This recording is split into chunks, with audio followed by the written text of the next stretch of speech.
Before we can solve a system of linear inequalities, it's important for us to remember how to solve a linear equation in two variables. So for example, if you look at this first one here, this represents y is less than 2.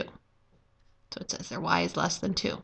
Remember, y equals 2 would be a horizontal line through 2.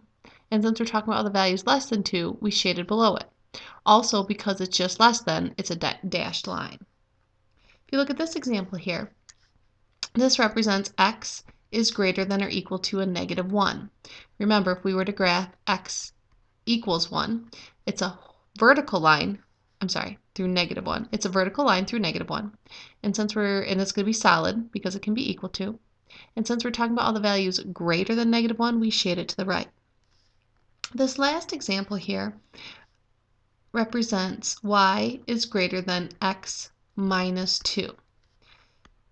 If we put it in terms equals, we can say y equals 1x plus a negative 2. And the reason I do this is because I want you to notice that our y-intercept is negative 2 and our slope is 1. Up 1 over 1, up 1 over 1. So that's where this line comes from. Okay, again, using y equals mx plus b, slope-intercept form. Because it's just greater than, you'll see that it's a dashed line. And to know what side of the line to shade, we'd use the point 0, 0. As long as the line does not go through the point 0, 0, that's the easiest to use. And if we plug 0, 0 into this equation, or this inequality, we want to know, is 0 greater than or equal to 0 minus 2? Simplified, is 0 greater than a negative 2? Yes, it is. Since it is, if this point makes it a solution, we shade the side of the line that includes 0, 0. So how is solving just a linear equation, a linear inequality different from solving a system? Remember, a system is where you have two or more equations, or in this case, inequalities put together. Let's look at an example. This says graph the system x is less than 4, y is greater than or equal to negative 3, and x minus y is greater than or equal to 4. What you're going to do is you're going to graph all of these equations, or these inequalities, but you're going to do it on the same graph. Let's look at the first one here. We start out x is less than 4. We start out by thinking of it as x equals 4.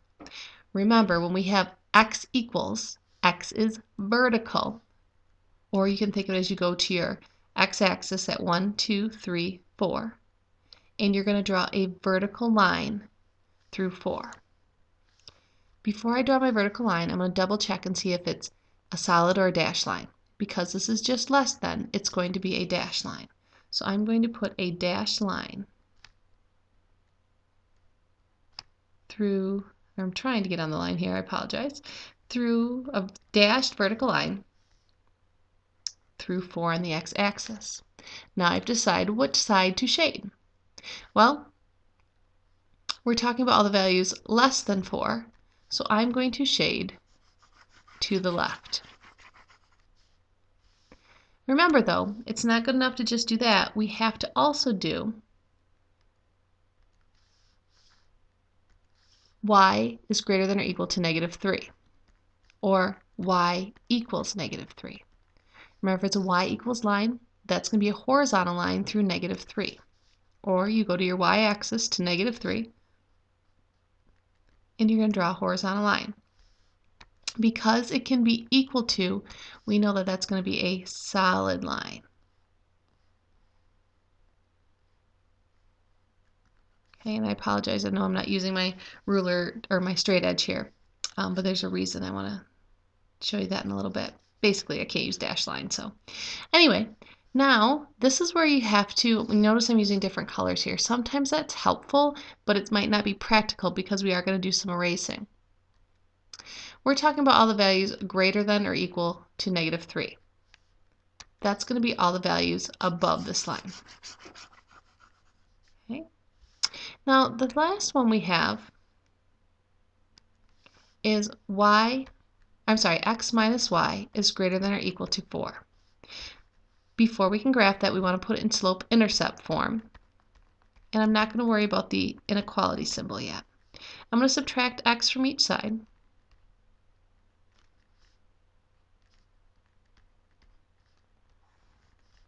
We're left with a negative 1y equals 4 minus x. And then I'll divide everything by a negative 1. Keep, change, and I'll make that a negative x. I'm left with y equals negative 4 plus negative divided by a negative is going to be a positive x. So our y-intercept is negative 4. So I'll go to my y-axis here to negative 4 and put a dot.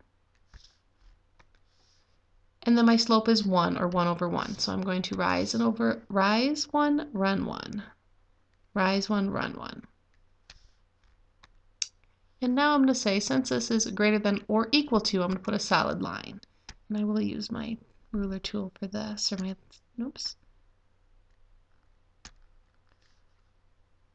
line for this one since it's diagonal.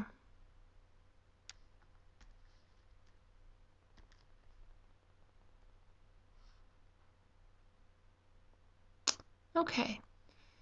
Now the last thing we need to do is we need to decide which side of the line to shade. Again, we'll use our test point 0, 0.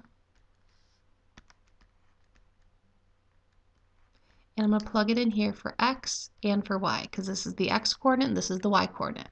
So what I'm doing is I'm going to say, is 0 minus 0 greater than or equal to 4? Is 0 greater than or equal to 4? And the answer is no, it's not. So we want to shade the side of the line that doesn't include 0, 0. So I'm going to shade below the line. Wow, what a mess. Here's where we just need practice with linear inequalities, because if you look right in here, you can see that this section, maybe I should do that in a different color. This section right here is an overlap for all of them.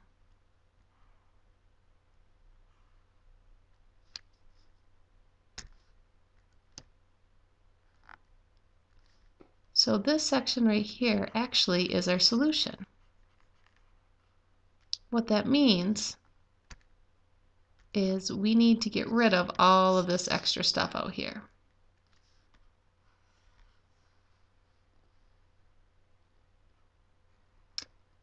Now, as you get better with this, you don't actually end up erasing very much because you start to see where the overlap is and you only color in that part.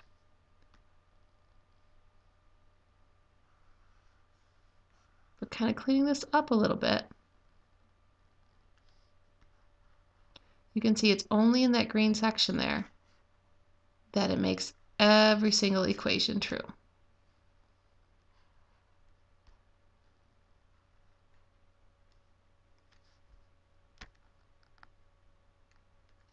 We still have our dashed line here